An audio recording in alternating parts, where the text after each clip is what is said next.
Ce programme est financé par les amis et partenaires du ministère de Joyce Meyer. Allez, vous ne pouvez pas prendre votre revanche sur vos ennemis. Donnez votre problème à Dieu et laissez-le être votre défenseur.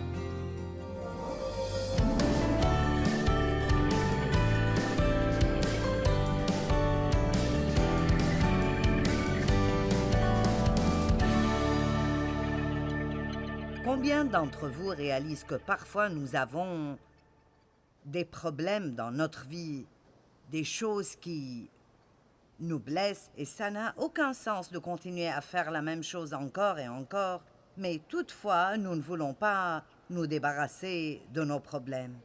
Ok, je veux vous montrer un petit clip et nous avons pris l'autorisation de le montrer.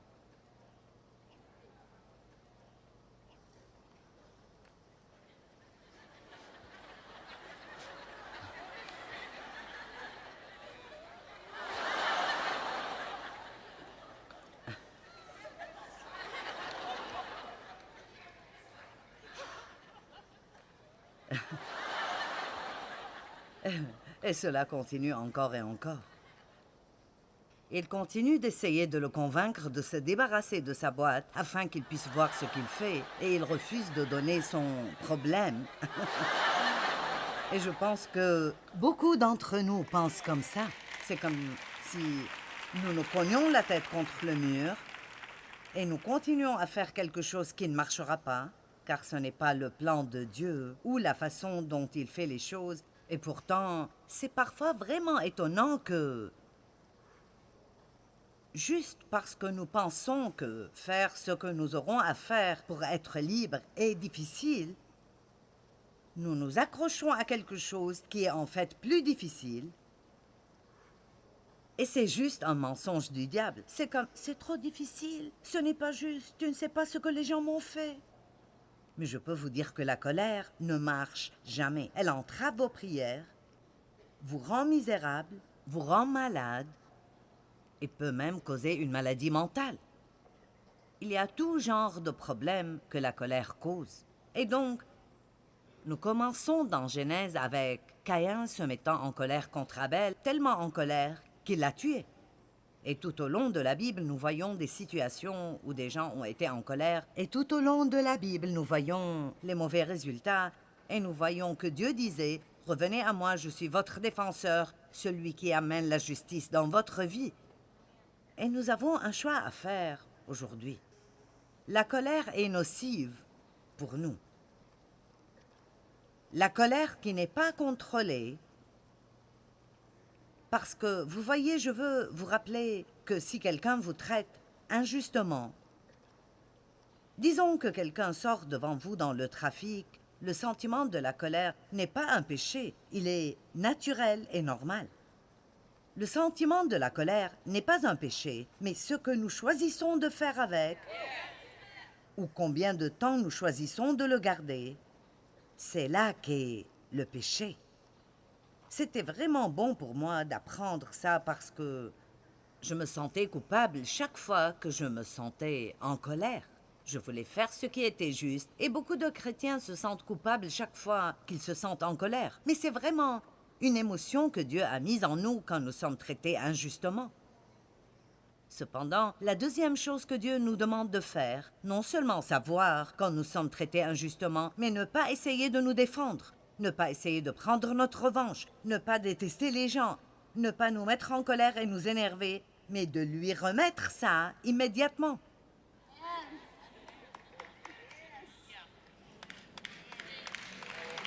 Ça s'appelle relâcher votre boîte. Remettez-la lui et laissez-le être votre défenseur. Dieu peut ne pas agir aussi rapidement que vous auriez aimé qu'il le fasse. Il peut ne pas le faire de la façon qui vous plaît. Mais Dieu nous défendra parce que, écoutez-moi bien, Dieu n'aime pas quand les gens maltraitent ses enfants.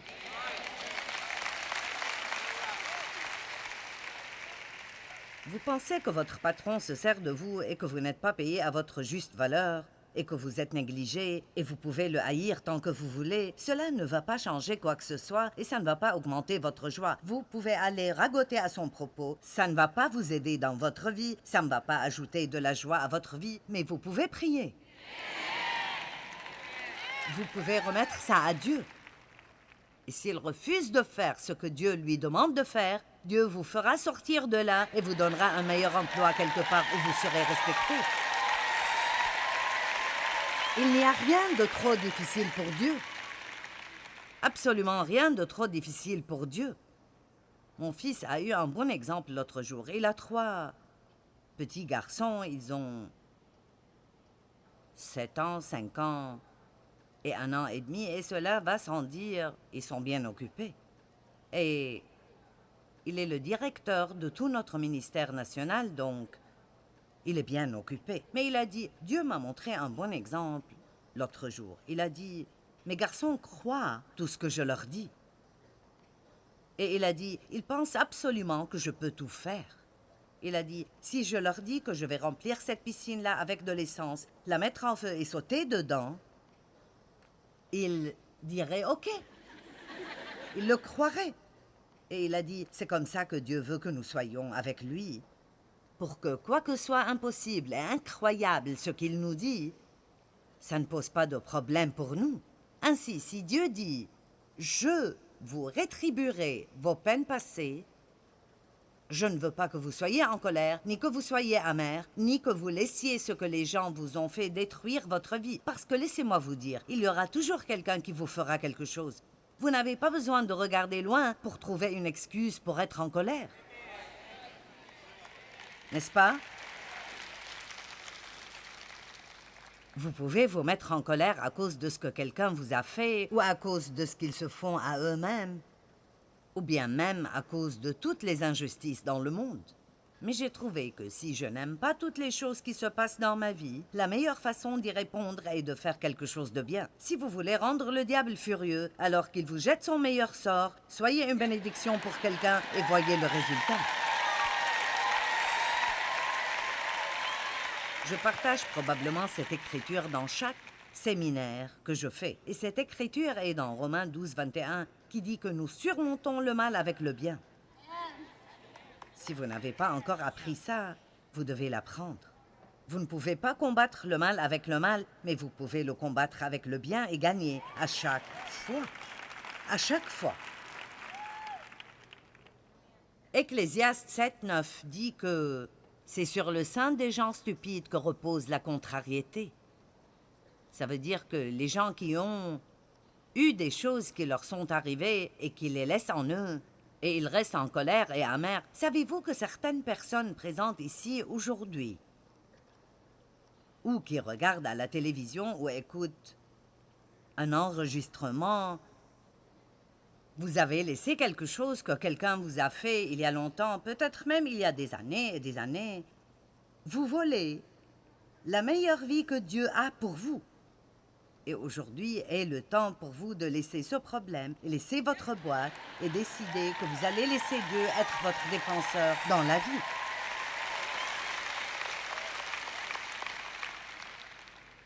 Et s'il n'y a rien qui vous tourmente maintenant, je peux vous promettre que si vous n'avez pas besoin de ce message aujourd'hui, vous en aurez besoin demain ou la semaine prochaine ou le mois prochain. Personne d'entre nous ne va vivre sa vie sans avoir multiples opportunités de devenir amer, irrité et en colère et furieux et vivre une vie pleine de conflits. Aucun de nous va vivre sans avoir l'occasion de faire cela. Mettez-vous en colère et ne péchez pas, dit Éphésiens. J'aime ça, parce que je pensais qu'avoir le sentiment de la colère était un péché. Mais écoutez, la tentation n'est pas le péché. M'avez-vous entendu? Vous êtes tenté de pécher, mais je pense que c'est une grande victoire quand nous sommes tentés de pécher et nous pouvons exercer le fruit du contrôle de soi et dire non. C'est une victoire. La Bible dit que la tentation doit venir. Si vous attendez que la tentation s'éloigne, c'est inutile de prier. Bien, je souhaiterais ne pas être tenté chaque fois que je vois du chocolat. Bien, si vous aimez le chocolat, il faudrait apprendre à regarder le chocolat d'une manière différente. Vous allez devoir le regarder et dire, Je vais te manger si je veux, et si je ne veux pas, je ne vais pas le faire. Tu n'es pas mon patron.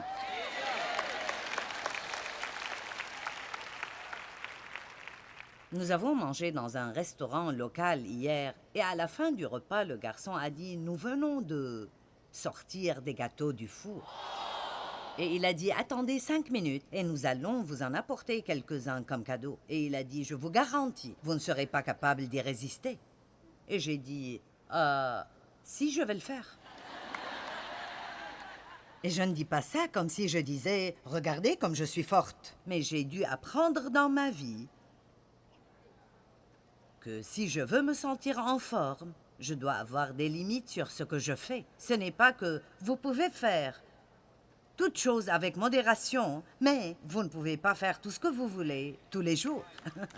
Vous ne pouvez pas dépenser tout l'argent que vous voulez sans finir par être endetté. Vous ne pouvez pas dire tout ce que vous voulez dire sans ruiner les relations.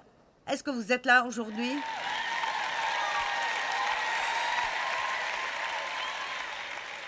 Donc, il y a des tentations partout et nous devons arrêter de penser « Je n'y peux rien et je ne peux pas me contrôler ». Dieu ne nous demande jamais de faire ou de ne pas faire quelque chose sans nous donner la capacité de le faire. Donc, si Dieu dit « Pardonnez, je serai votre récompense », ne prenez pas votre revanche et ne laissez pas le soleil se coucher sur votre colère. Alors nous pouvons faire avec l'aide de Dieu ce qu'il nous demande de faire. Et la première chose à faire pour être capable de le faire est de croire que vous pouvez le faire. Quand nous sommes insensés et nous laissons la contrariété en nous, parfois nous faisons des choses que nous passerons notre vie à regretter, ou nous disons des choses que nous regrettons vraiment plus tard. Donc, vous avez entendu un homme hier. Et si vous n'étiez pas ici, son histoire était que sa mère a été tuée par un chauffeur saoul quand il avait 13 ans. Est-ce exact, mon frère? C'est ce qui est arrivé? Oui. Et donc, il était en colère, et il haïssait Dieu, et il haïssait la vie, et il haïssait tout le monde. Il ne comprenait pas. Et vous savez, souvent, quand des choses pénibles arrivent, les gens sentent qu'ils ont besoin de blâmer quelqu'un. Pourquoi ne blâmez-vous pas le diable et n'arrêtez-vous pas de blâmer les gens et Dieu et vous-même et tout le monde? Amen? Alors il était plein de cette haine. Il a commencé à boire et a commencé à se droguer. Une nuit, alors qu'il était saoul, sur un tournant en essayant d'esquiver une autre voiture, il a en fait fini par écraser un enfant. Il a été mis en prison pour un nombre d'années. Et pendant qu'il y était, il a reçu un livre à travers notre ministère de prison et, en résumé, quand il est sorti de prison, il est venu à une de nos conférences et a donné sa vie au Seigneur. Mais ce qui est intéressant est que la même chose qui était arrivée à sa mère, il a fini par la faire. Et donc, je voulais vous montrer un verset et peut-être que vous n'y avez jamais pensé de cette manière et je ne pense pas vraiment que je le prends hors contexte, mais je veux vous le montrer. Jean 20, 23.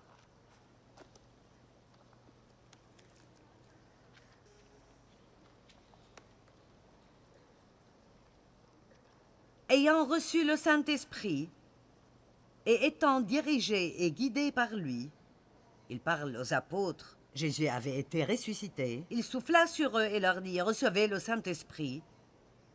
Ceux à qui vous pardonnerez les péchés, ils leur seront pardonnés, et ceux à qui vous les retiendrez, ils leur seront retenus. » Maintenant, laissons cela sur l'écran parce que je veux partager cela de plusieurs façons. D'abord, pour pouvoir pardonner aux gens, nous avons besoin de la puissance du Saint-Esprit. Si quelqu'un vous fait du mal, n'essayez pas juste de pardonner. Vous pouvez prendre la décision de pardonner et de prier pour les gens, mais vous ne pouvez pas changer vos sentiments. Seul Dieu peut faire ça. Et donc, quand vous êtes blessé, que ce soit une blessure majeure ou mineure, Saint-Esprit, aide-moi. Aide-moi.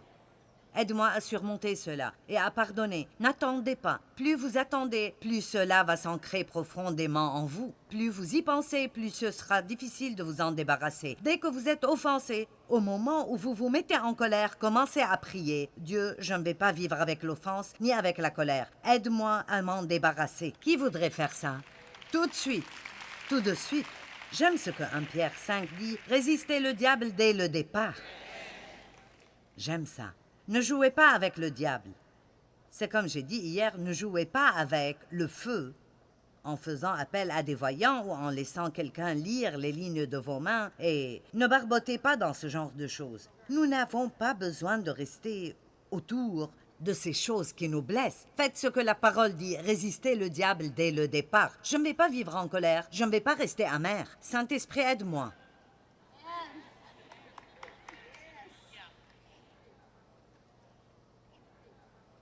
Vous n'avez pas à vivre de cette façon si vous laissez Dieu vous aider. La colère ruinera votre vie.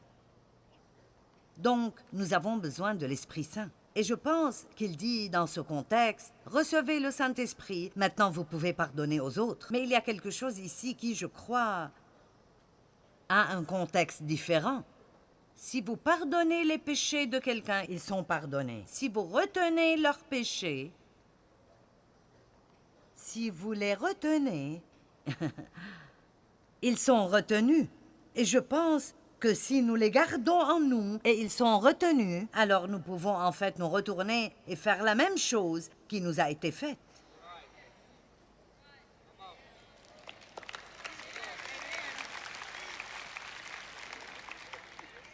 Mon père a abusé de moi, il était colérique, il était difficile.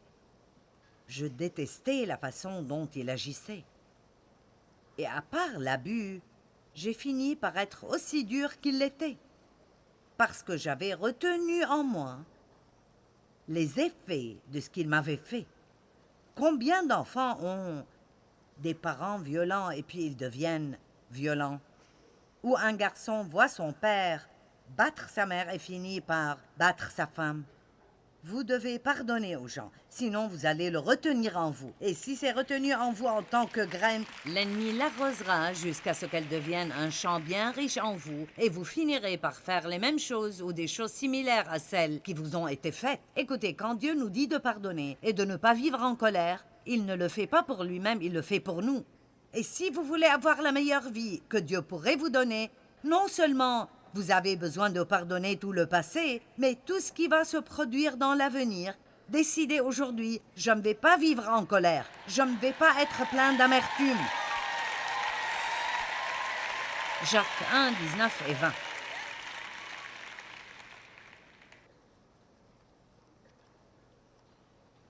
Quelqu'un a-t-il besoin de cela aujourd'hui? Si vous n'en avez pas besoin maintenant, le jour viendra. Qui a eu l'occasion de se mettre en colère ce matin? Regardez ça! Mon Dieu! Le diable travaille des heures supplémentaires. Waouh! Comprenez cela, mes frères bien-aimés. Que chaque personne d'entre vous soit prompte à écouter, un écouteur prêt, lent à parler, lent à s'offenser, et à se mettre en colère, car la colère de l'homme n'accomplit pas la justice que Dieu désire. Que tout le monde dise « Je suis lent à me mettre en colère ». Dites-le encore.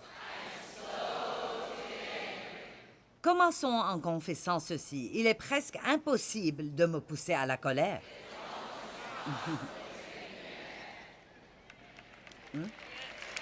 Amen. Cela ne semble-t-il pas bon? D'accord. Je suis contente que Dieu est comme ça. Ouh! Il pourrait pousser une crise de colère par minute s'il n'était pas lent à la colère. Psaume 103, 8 et 9.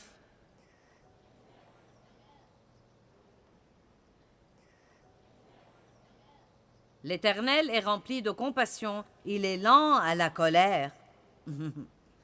Il fait grâce et il est riche en bonté. Il ne conteste pas sans fin, il n'accuse pas sans cesse et il ne garde pas éternellement sa colère. Combien d'entre vous sont contents que Dieu ne retient rien contre vous? Bien, devinez quoi? Nous avons sa nature en nous. La Bible dit que nous avons l'esprit de Christ, nous avons les pensées, les intentions et les buts de son cœur. Ne pensez pas que vous ne pouvez pas agir pieusement parce que vous le pouvez. La semence de Dieu est à l'intérieur de nous à travers Jésus-Christ. Et nous pouvons imiter son comportement. Donc, s'il est lent à la miséricorde, je veux dire lent à la colère, et il ne retient pas les offenses, ce n'est pas étonnant qu'il nous demande de faire la même chose. Il nous demande de l'imiter dans notre comportement, dans la vie. Psaume 145, 8. Je pense que voir les Écritures est important.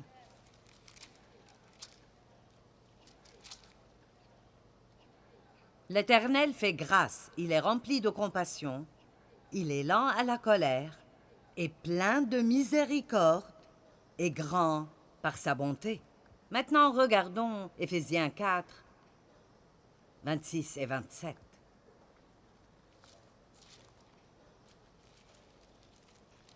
Une chose efficace à faire quand vous vous mettez en colère ou quand vous voulez remettre quelque chose est de trouver et lire toutes les Écritures sur la colère. Vous savez pourquoi? Parce que ceci n'est pas juste encre noire sur page blanche. Il y a de la puissance et de la vie dans la parole de Dieu. Je dis aux gens que je ne fais rien de fantastique, j'enseigne la parole. Et je crois que je suis ointe pour le faire. Et donc, pourquoi prendriez-vous votre week-end, la nuit du vendredi comme hier, et certains d'entre vous êtes ici depuis jeudi et maintenant vous êtes ici. Vous avez autre chose à faire. Pourquoi feriez-vous ça? Je ne dis pas seulement des mots réguliers, mais la parole de Dieu est pleine de puissance et elle est capable de vous changer la vie. Amen? Alors toujours, quand vous n'arrivez pas à faire ce que vous croyez que Dieu vous demande de faire, courez vers la parole. Passez du temps avec Dieu, parlez avec lui, rappelez-vous combien il vous aime et puis laissez cet amour couler de vous vers d'autres personnes.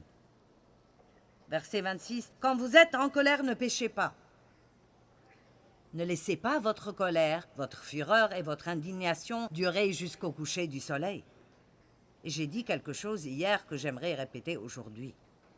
Formez l'habitude quand vous allez au lit le soir de prendre quelques minutes avant de vous endormir, sans faire toute une expédition dans la condamnation, mais simplement de vous demander, est-ce que je suis en colère pour quoi que ce soit ou contre quelqu'un? Et occupez-vous de ça jusqu'à ce que vous puissiez dire au Seigneur, je suis heureuse de dire que par ta grâce, je ne suis en colère contre personne et maintenant je peux aller me coucher.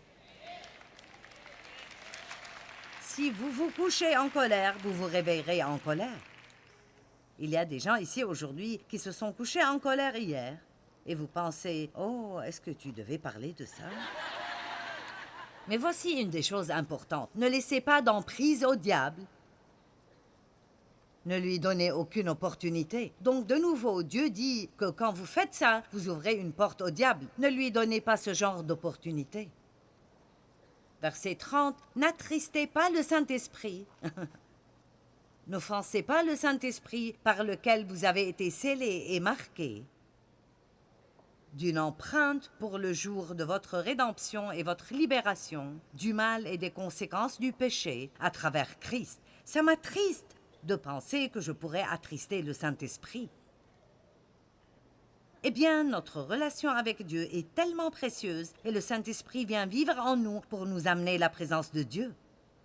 C'est le plus précieux trésor que nous avons.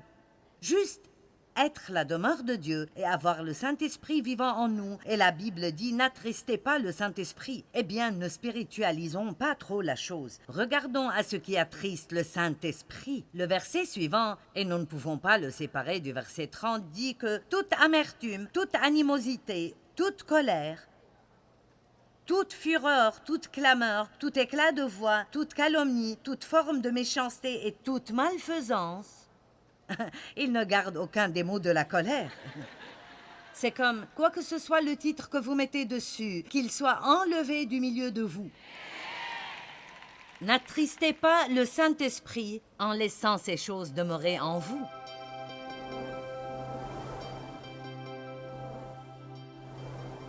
Je veux vous encourager à ne pas laisser un moment de colère incontrôlée vous mettre dans une position où vous finirez par payer le prix pour des années et des années à venir. Pensez à certaines personnes qui ont fait de très grosses erreurs dans un moment de colère et ils sont toujours en train de payer le prix à cause de ça. Vous pouvez apprendre à gérer votre colère. Le Seigneur nous a donné l'esprit de discipline et de maîtrise de soi. Ne laissez pas la colère contrôler votre vie. Ne dites jamais « Eh bien, c'est dans ma famille, nous avons tous un mauvais tempérament. » Ne regardez pas la chose comme ça. Dieu dit que le soleil ne se couche pas sur votre colère.